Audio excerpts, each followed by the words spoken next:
ক্যানিং এর জীবনতলায় তৃণমূল নেতার দেহ উদ্ধার ঘিরে চাঞ্চল্য। পিটিয়ে খুনের অভিযোগ শাসক নেতার পরিবারের এবং মৃতের নাম রবীন্দ্রনাথ মণ্ডল, তিনি তৃণমূল কংগ্রেসের বুথ সম্পাদক। বিস্তারিত জানবো, কথা বলবো আমাদের প্রতিনিধি সুকান্ত মুখোপাধ্যায়ের সঙ্গে। সুকান্ত, কিভাবে মৃত্যু হলো তৃণমূল নেতার, কি জানতে পারছো?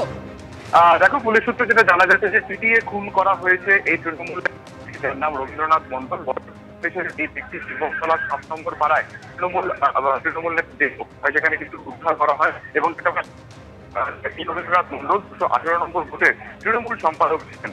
গতকালকে দুপুরবেলাতে তিনি বন্ধুর বাড়িতে নিমন্ত্রণ খেতে যাওয়ার নাম করে বেরিয়েছিলেন এবং শেষবার পরিবারের সাথে তার কথা হয়, কিন্তু তারপরেই রাত্রির 12টা নাগাদ পরিবারের কাছে খবর আসে জীবনতলা 7 নম্বর পাড়ার কাছে এই তৃণমূল নেতার দেহ সেখানে পরিবার সেখানে যায়। ঘটনাস্থলে পরবর্তীকালে ক্যানিং থানার পুলিশও যায়। পুলিশ সূত্রে যেটা জানা যায় তাদের যে সমস্ত বন্ধুদের এসেছিলেন তাদেরকে জিজ্ঞাসাবাদ করা হচ্ছে কারণে তার খুন করা হচ্ছে পুরো বিষয়টাই খতিয়ে তদন্তের পরে কিভাবে তার মৃত্যু হচ্ছে এবং আপাতভাবে তার শরীরে যে ধরনের আঘাত হচ্ছে তাদেরকে দিয়ে খুন করা হয়েছে বলে মনে করা হচ্ছে।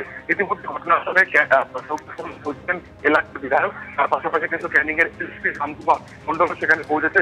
গোটা বিষয়টি তদন্ত ক্যানিং থানার পুলিশ সমস্ত সিসিটিভি ক্যামেরা রয়েছে চেক করছেন। সবই এই ঘটনাকে কেন্দ্র করে এলাকার একটু উত্তেজনা রয়েছে, যেহেতু কিছুদিন অভিযোগ কাদের দিকে?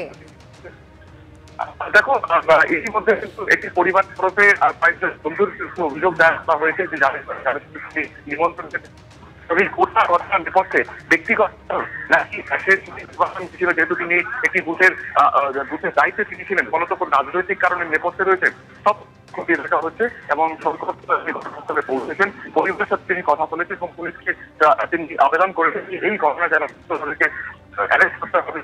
একেবারে ধন্যবাদ সুকান্ত। বেহালায় পেট্রোল পাম্পের তাণ্ডব, পর পর গাড়ি ভাঙচুর। বেহালা বুড়ো শিবতলায় লীলা পাম্পে দুষ্কৃতী তাণ্ডব, পরপর গাড়ি ভাঙচুর করা হয়। পেট্রোল পাম্পের কর্মীদের ধরে মারধর করা হয় এবং যার জেরে আতঙ্কে রয়েছেন পেট্রোল পাম্পের কর্মীরা। ক্ষতিপূরণ চেয়ে বেহালা থানায় গাড়ি চালকদের বিক্ষোভ। বিকেলে পেট্রোল পাম্পে তাণ্ডব চালানো হয় এবং এরপর কয়েকজনকে জিজ্ঞাসাবাদ করেছে পুলিশ।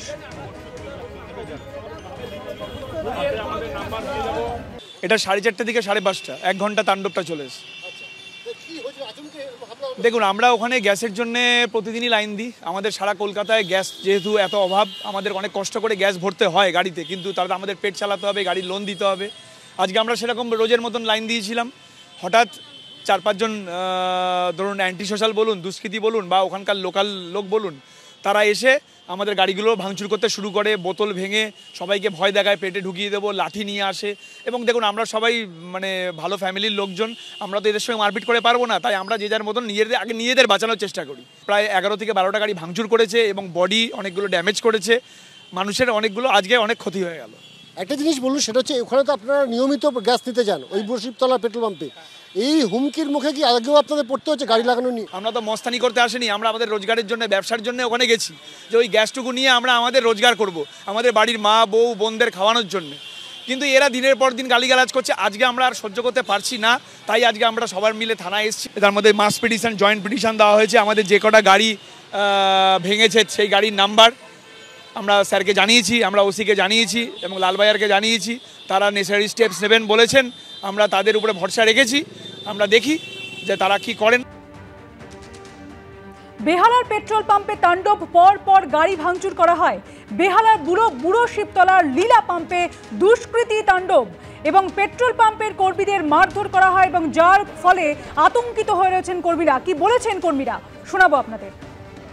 আমাদের দুজনকে মারধর করেছে। আমাদের যে সিএনজি চালক যে দিব্যেন্দুকে মারধর করা হয়েছে, এবং আরেকজন রাজুদা বলে, ওনাকেও খুব মারধর করা হয়েছে। তোমাকে মারধর? হ্যাঁ, মারধর করা হয়েছিল। আমি গ্যাস দিচ্ছিলাম, তখনই সেই বোতল নিয়ে এসে আমাদের মারধর করা হচ্ছিল। বলছে গ্যাস বন্ধ করো, নাহলে মেরে দেবো। আরেকজনকে দেখতে পাচ্ছি, তিনিও আপনাকেও মারধর করা হয়েছে? আমাকে মারধর করা হয়েছে। জানি হুমকি দেয়?